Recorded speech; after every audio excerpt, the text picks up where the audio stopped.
If you keep applying for jobs and you're not getting called, it's because of one main reason.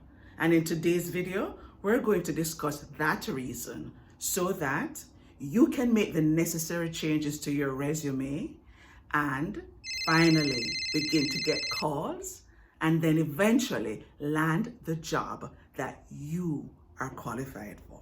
Hello everyone, I'm Tanya. I'm a college professor here in British Columbia and I teach oral, interpersonal and business communication in the Lower Mainland.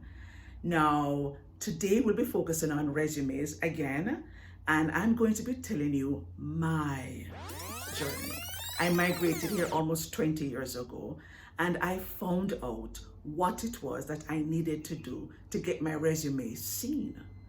So many of you have told me that you keep sending out resumes and you're not getting responses. And I get it because I also sent out tons of resumes. And I almost thought that I was never going to get a job that I really wanted. But then I made a discovery, and that's what I want to share with you today. Once you find out what employers are looking for, and once you put it on your resume and your cover letter, you will get that job. I promise you, you will get that job. When I migrated to Canada, I had already been teaching for 13 years. High school, college, and the last 6 years had been spent teaching at a university. So I came gung-ho, ready to work, ready to get to dig my heels in. So the second weekend after migrating, I sat down in my den and I searched the internet for all the schools in the Lower Mainland. Now, I don't know how many there were in total, but I sent out 200 cover letters and resumes. And I did the number one thing that I should not have done.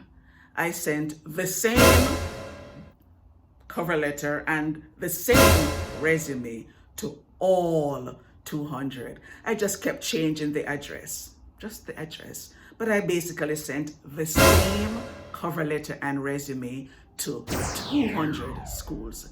I applied to high schools. I applied to post-secondary schools. I applied to colleges. I applied to universities. I just sent my resume and cover letter everywhere. And then I waited and waited and waited. And then finally, I got one response. 200 resumes and cover letters. And one positive response that led to an interview that led to me starting that one job. Now, I wasn't disappointed when I never heard back from the high schools, but I was disappointed when none of the 11 top tier schools contacted me. And the top tier would be schools like SFU, UBC, Langara, Kwantlen, BCIT, those schools. I was very disappointed when I never heard from them because I was academically qualified and I had what I considered relevant experience. Now, I was very grateful to have gotten a job. That was my first job in Canada. I was very grateful and I got this job in less than a month of being here. So I was grateful. But I kept wondering, what did the 199 not see in my resume? And what did the one school see that made them call? And that became my puzzle. That became something I tried to figure out. And then I found the answer in about week 3. The school I was teaching at needed to be accredited. So they needed very qualified instructors who had experience teaching at the university level, and they also needed instructors who had experience with teacher training and with curriculum development, all of which I could do. And that was when I realized what employers really were looking for. And that was the game changer.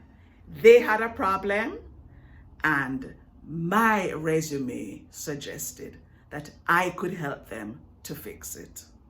Now, initially that was just my theory. It occurred to me that they wanted me there at that school because I could solve a problem. But I started to do more reading and more researching, and the more I read was the more I realized that employers will look at your resume, will call you for an interview, and will give you that job if you can solve their problem. So I decided to test it out, and I waited until I had about 4 months Canadian experience. Not 2 years, but 4 months Canadian experience. And then I went on a job hunt. And guys, this became my side hustle. I will admit though, maybe after 2 months, I started to search again. I started to search and I started the side hustle because I said, well, if this is the key and I have the key, it's going to unlock that door for me. So I started to research and research. And when I looked at the different schools' websites, I started to figure out the problems that they were having. I started to look at what I considered the inherent problems and the specific problems. And then I decided to test it out. I applied to 6 of the top tier schools in the Lower Mainland. And I got 6 calls. I did 6 interviews, and 5 of them were successful. And the one that wasn't successful, when I asked for feedback, you know what they said? They said, we loved your presentations, we love your energy, we love this, we love that. But when we asked you, what would you do if a student blah, blah, blah? Your answer suggested that you were not yet ready for our classroom, for our college classroom. And that was the first one. So when they told me that, I went back to the drawing board and I researched again. So the first one that I did, yes, they liked the resume, the interview, they called me for an interview, but I didn't get that job.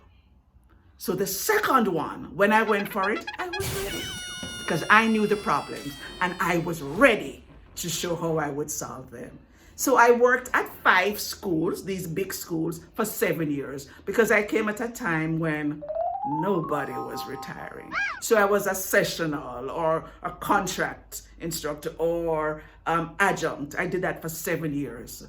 But in those 7 years, I honed my skills and I figured out what the solution was. So I tried it out on my husband. I said, let me do your resume. And I did the same thing with his. Every job that he said he wanted, I went on a hunt. I went to the company's website. I called Toronto sometimes. I called Montreal, wherever the head office was. I asked for HR. I investigated until I found their problems. And can I tell you, unlike me, who sent out the 200, everyone that he sent out, we did our research and everyone called him. He didn't tell them all. He didn't accept them all, but every resume that he sent out, he got the job. Well, he got the interview at least.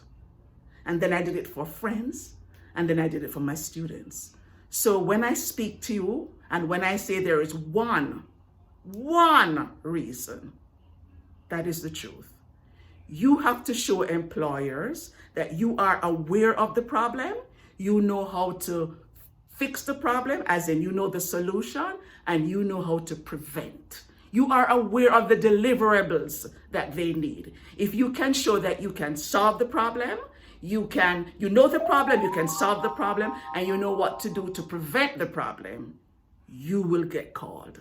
And that's the key to getting the job that you want. So I'm going to suggest, before you send out your resume again, for every job that you decide that you want to go after, and guys, only go after the ones that you are qualified for. Only go after the jobs that you are qualified for. Once you find that job, figure out the inherent and the specific problems, and make sure that your resume shows that you know them. If you do that, you will get called. Now, in next week's video, I will tell you how to find out the specific and the inherent problems, because you have to figure that out first. But once you do, guys, there'll be no more reason to be feeling, I can't get the job, what's wrong with my resume? You will know, and you will get that call. So, I hope this was useful, and I hope you gained something from today's video. Remember, like, share, comment, and subscribe. Keep hopeful. Until I see you in the next video, bye for now.